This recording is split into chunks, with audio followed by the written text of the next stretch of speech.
57 জন প্রতিশ্রুতিশীল দেশপ্রেমিক সেনা অফিসারকে তারা হত্যা করল। তাদের পরিবারের সদস্যদেরকে কষ্ট দিল এবং তাদের কাউকে কাউকে হত্যাও করল। এই হত্যাকাণ্ডের মাধ্যমে কার্যত আমাদের সেনাবাহিনীকে দুর্বল করার চক্রান্তের প্রথম ধাপ বাস্তবায়িত হল। এই হত্যাকাণ্ডের পরে তার ন্যায্য বিচার এখনো নিহত অথবা শহীদদের পরিবার এখনো পায়নি, বরঞ্চ বিচারের নামে তামসা করা হলো। দুইটা তদন্ত কমিটি গঠন করা হলো। তৎকালীন ফ্যাসিস্ট সরকার একটা করলো, সেনাবাহিনী একটা করলো।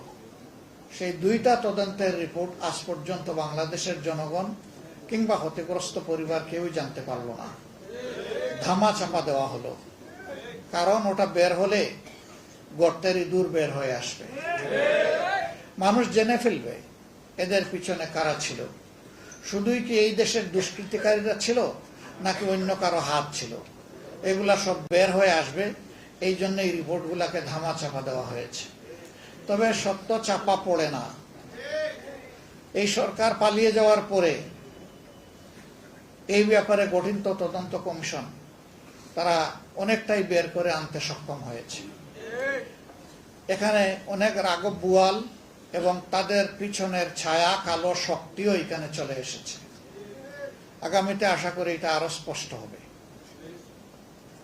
আল্লাহ তাআলার দরবারে দোয়া করি 28 অক্টোবর যাদেরকে খুন করা হয়েছে, 9 সালের 25 এবং 26 ফেব্রুয়ারি যাদেরকে পিলখানায় হত্যা করা হয়েছে, আল্লাহ তাদের সকলকে শহীদ হিসেবে কবুল করুন।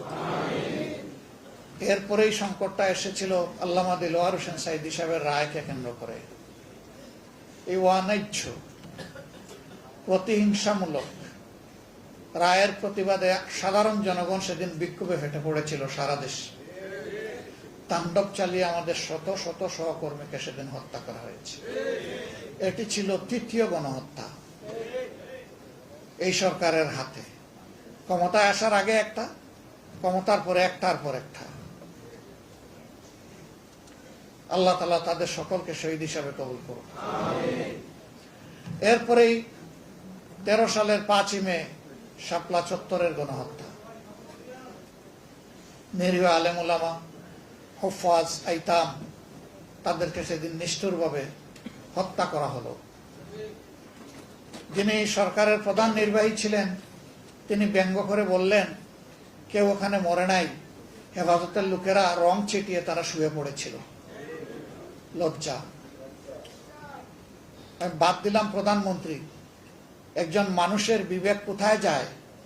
মানুষকে অবলীলায় খুন করার পরে মানুষকে নিয়ে এরকম আবার বিদ্রুপ করা হয়।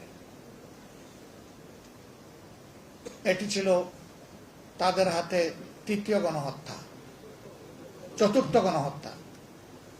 সম্মানিত ভাইয়েরা, এরপরে একের পর এক সারা বাংলাদেশের প্রত্যেকটি জেলা উপজেলায় বিভিন্ন ছোথানাতায় মানুষকে ধরে নিয়ে কাউকে করা হয়েছে গুম, কাউকে করা হয়েছে খুন, কাউকে করা হয়েছে পঙ্গু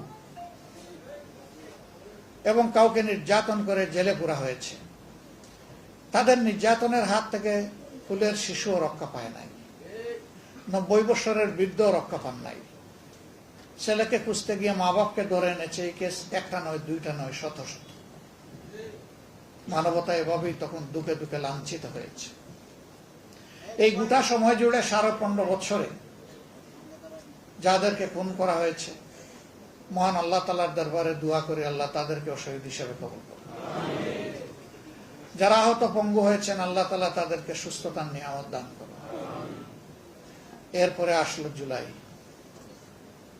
এটি হলো 5ম গণহত্যা। এই জুলাইতে অতীতের ফেসিবাদী কায়দায় ছাত্রদের ন্যায্য দাবিকে দমিয়ে দেওয়ার জন্য তারা প্রথমে হেলমেট বাহিনীকে পাঠিয়ে দিল। ঢাকা বিশ্ববিদ্যালয়ে 15 জুলাই আমাদের মেয়েদের গায়ে এই হেলমেট বাহিনী হাত দিল। সারা বাংলাদেশ জ্বলে উঠল। 16 তারিখের প্রতিবাদে সারা বাংলাদেশে প্রচন্ড বিক্ষোভ। সেই 16 তারিখে দেশ এবং জাতির গর্বের সন্তান, বীরদের বীর আবু সাইদ বুক পেতে ডানা মেলে গুলি কবুল করে নিয়েছিল, কিন্তু অন্যায়ের প্রতিবাদ থেকে এক সুতা পরিমাণ সরে যায়নি। সে জাতিকে জীবন দিয়ে গেছে, আঙ্গুল দিয়ে দেখিয়ে গেছে জাতির জন্য কিভাবে গৌরবের জীবনটা উৎসর্গ করতে হয়। একই দিনে আরো 5 জন, ঢাকায় 2 জন, চিটাগাঙ্গে 3 জন, এই সব মিলে টোটাল 6 জন দুনিয়া থেকে বিদায় নেয়। একজন শুধু অপরিচিত, তার কোনো পরিচয়